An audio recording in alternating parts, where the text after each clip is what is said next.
น่ะเป็นคนที่ค่อนข้างคิดเยอะ แล้วก็เป็นคนที่ห่วงอนาคตค่อนข้างเยอะจนสุดท้ายเนี่ยคุณหาทางออกไม่ได้คุณก็เลยคิดว่าไอ้การพึ่งเหล่านี้มันช่วยคุณได้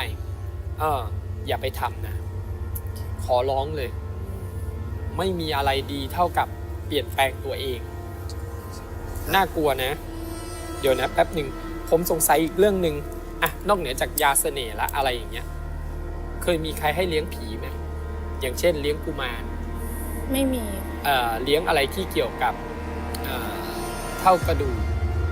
หรือว่าให้ไปทำพิธีอะไรที่เกี่ยวกับสุสานป่าช้าอะไรอย่างเงี้ยไม่มีนะอย่ามีเป็นอันขาดนะครับเพราะในเลขทะเบียนรถพวกนี้มันปรากฏว่าถ้าคุณไปยุ่งเมื่อไหร่ผีจะตามมาอยู่กับคุณจริงๆเลิกฝักใฝ่เรื่องพวกนี้เลิกสนใจเลยคุณริวช่วยเตือนคนส่งท้ายหน่อยสิครับใครที่แบบว่ามีพฤติกรรมลักษณะแบบนี้เพื่อนชักชวนหรือว่าหลงไปในทางอะไรลักษณะอย่างนี้เนี่ยนะครับแนะนำยังไงครับคนเรานะครับคุณผู้ชมฮะ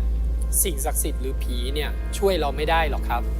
ถ้าตัวเราเองเนี่ยไม่ทำตัวเองให้ดีด้วยนะครับผมสิ่งศักดิ์สิทธิ์เนี่ยนะเขามาวุ่นวายกับชีวิตมนุษย์มากไม่ได้หรอกเขาดลบันดาลให้มนุษย์ทุกอย่างไม่ได้ตราบใดที่มนุษย์เหล่านั้นมีความโลภและกิเลสเป็นของตัวเองอยู่แล้วนะครับผม